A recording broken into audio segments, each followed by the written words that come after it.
Hello, YouTube Nation. Thule here with Thule's Woodshed. Today I thought I'd just do a little bit of a review on a new log splitter I got. I recently took ownership of a brand new, straight from the factory, log splitter. It's a Ram splitter manufactured in Rockford, Illinois. We live in Wisconsin, just up over the Wisconsin-Illinois border. We call that the Cheddar Curtain here in Cheeseland. We're about 40 miles away from the factory. I've been there a couple times, met the owner, looked at the product.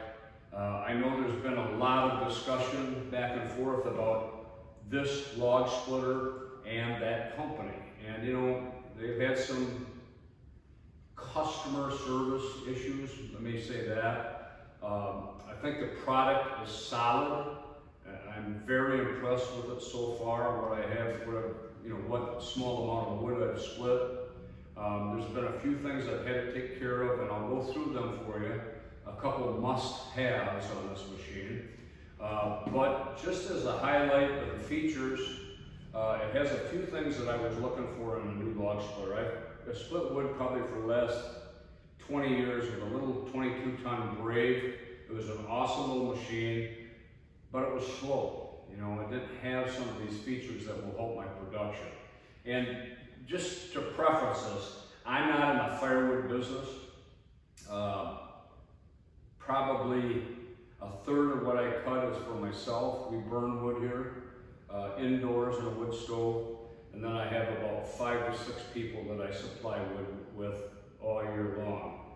3 of them are non-paying customers that they just need a little help, and I help them out. So I have sold some barbecue and smoker wood in the past, but to go out and sell a cord, a face cord, or a full cord of wood, that's just not me. And if it is you, that's fine. I think this machine will do both.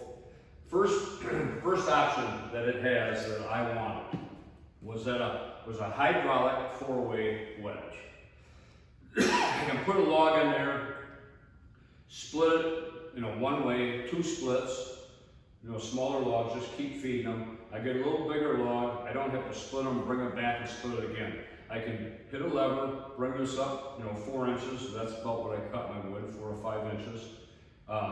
Hit the lever, it will split it into 4 pieces, 2 cuts, 4-way, and it's going to save me a lot of time because a lot of the pieces I get are ideal for 4 splits at once, and it will save me that re-splitting time. I like that, and that was one of the priorities in looking for a new splitter that I wanted. The other thing that really intrigued me, and I never had it before, was auto cycle. And I've always had auto cycle back. You hold the lever down, it splits the wood, and you hit it like that, and it clicks and it brings itself back. But the auto cycle goes down and back. You hit the 2 levers together, get your hands out of the way. While it's splitting, you can grab another log and throw it on there. And I gotta say, I'm very happy with that. I will say also, I'm very careful with that because, when you're used to splitting without auto cycle, you always have your hand on the one that pushes it down. The minute you let go, it stops. So you get used to maybe your hands are in there a little bit more than they should. With auto cycle, you gotta get your hands out of there and you gotta keep them out of there. So I've slowed my pace down just a little bit until I get used to the rhythm and the flow of that auto cycle, but I think it's gonna be wonderful. Next feature, and originally I did not care if I had that, and that's a log lift. I soon found out I love the log lift. In the past, if I had big logs that I just couldn't lift up here, I have a tractor with forklifts, with fork pallets, with pallet. So what I do is I just take those pallet forks, slide them together, load my rounds, my logs up to be split onto the pallet forks, pull the tractor right up to the edge of the splitter, and use it like you'd use this. But where I found this, and now I will use this instead of the pallet forks, because this is much easier to maneuver, and it's right there, and the distance is the same all the time, you're not backing the tractor up. Also, when I'm doing off-site splitting, I don't have my tractor there. Or I have to make another trip to take the tractor down there. This here allows me to do big rounds. I did some 25 to 28 inch just last week with it. It went through it with ease, it was no problem. And this log lift was a back saver. It also has a keyed ignition. You know, this is a 16 horsepower motor on this machine, 22 gallon 2-stage pump. I'm glad I have ignition on it. It would be a little hard to pull that thing, especially if it's outside in the wintertime. So with that, that's kind of the highlights of the feature of this. I also want to talk about a few things. I'm going to adjust the camera here, so geez, please bear with me. Just a few things that I think they could have done a better job with. And these are not, trust me, these are not deal killers.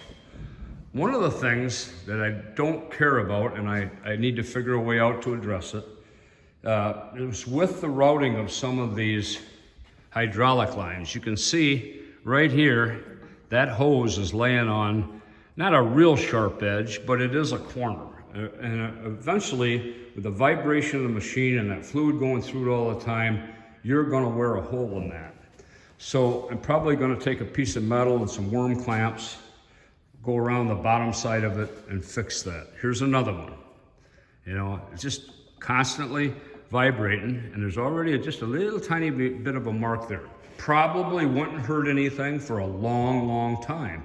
But this bend, I don't like that. I might even take this hose off and put a 45 in here like this so it can go straight down in there. And you can see it goes up here, bends back to catch up over there right away. And I think if I just put a 45 in here like this is, problem solved. So it's just a few little things like that. Secondly, when I got this, before I ran it, I went through every one of these fittings, every one of them, and properly tightened them down. And yes, some of them were loose enough where they would have leaked. I would say 30% of them needed to be retightened and tightened up so that they don't leak. I had a pretty good leak down here at the pump where the fluid goes into the pump right here. This fitting, I wouldn't say it was hand tight, but it was pretty damn close. So I loosened that worm clamp up, tightened that fitting, and then tightened the worm clamp, which then I took it out, split with it for about an hour, hour and a half, brought it back, and I still was getting a little bit of a leak. Well, then I realized that this hose right here has tension this way because I didn't turn it. So I loosened this up, turn this hose like this, tighten the worm clamp, then tighten that, and now all the pressure is going this way all the time. So it should not work loose. I've used it just briefly since then, and I have no leak. So, you know, that's disappointing, but again, you're getting a heck of a value with this machine. I know you could buy some bigger brands that you probably won't have those problems with, but what are you paying? $5,000, $6,000, $7,000 more? So that kind of goes into the mix also. The next big thing that I had, or issue I had, was, and I'll pull this out and show you.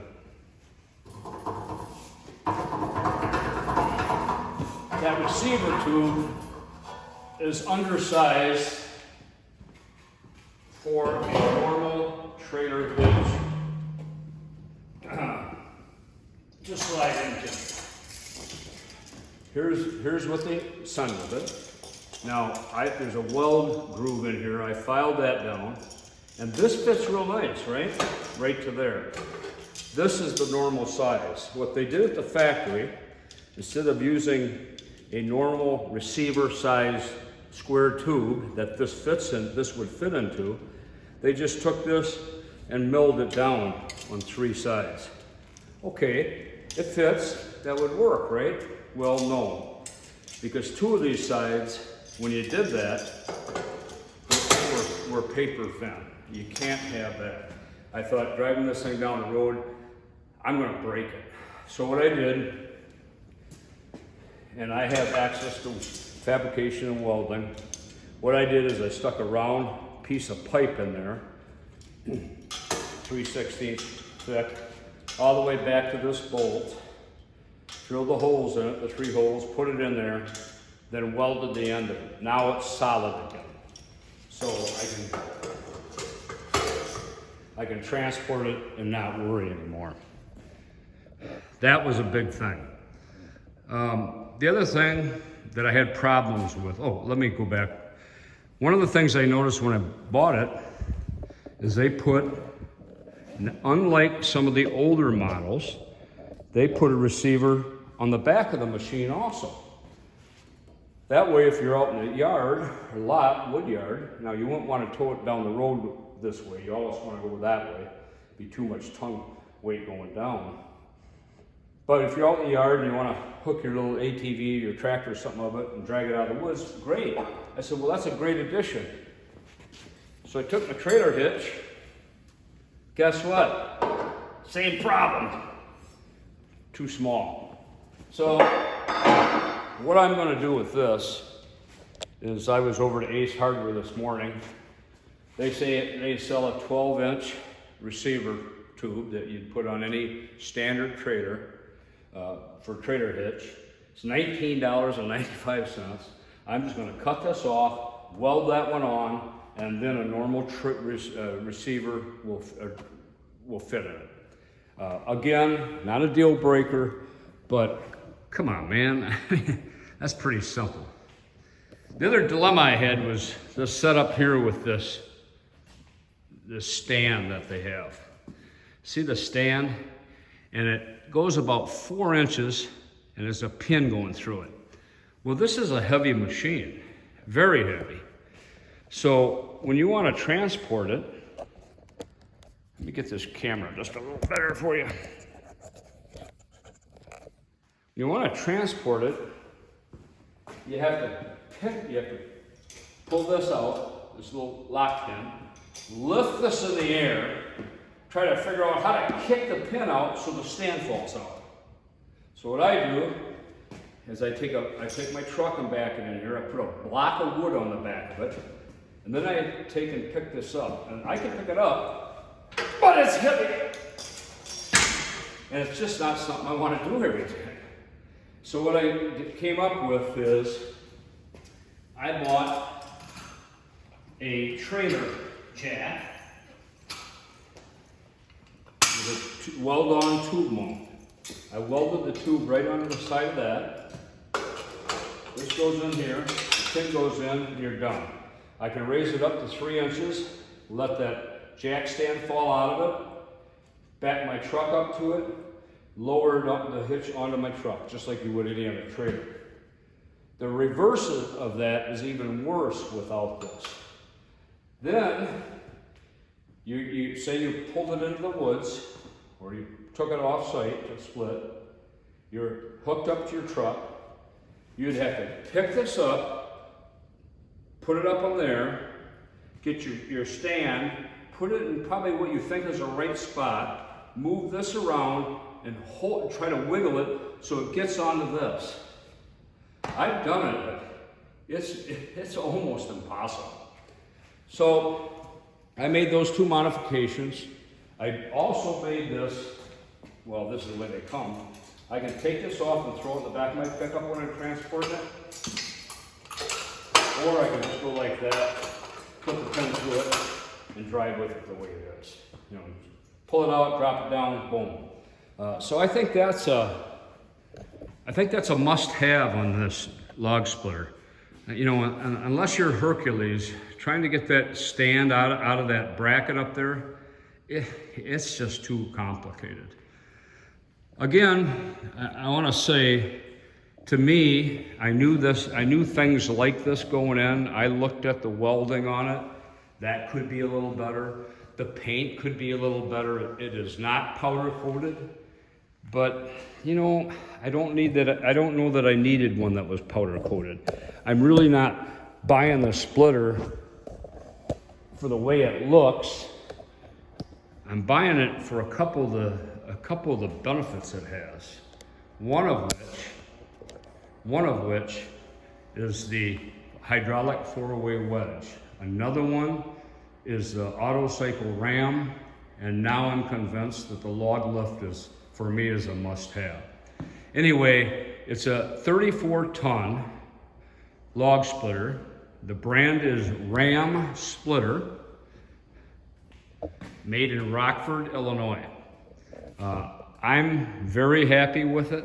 I think it's going to be a great addition for me. It's got some benefits that I wanted, and I think it will really help me out a lot. Anyway, I'm going to go for now. If you have any questions or you want to discuss anything, please leave a comment down below or a question down below, and I'll try to answer it to the best of my knowledge. But as I said, I'm very happy with the machine. You know, just a few little things I had to take care of, a little bit of modification down here, and she's ready to go. So, this is Thule from Thule's Woodshed. We're going to sign off now. Toodaloo.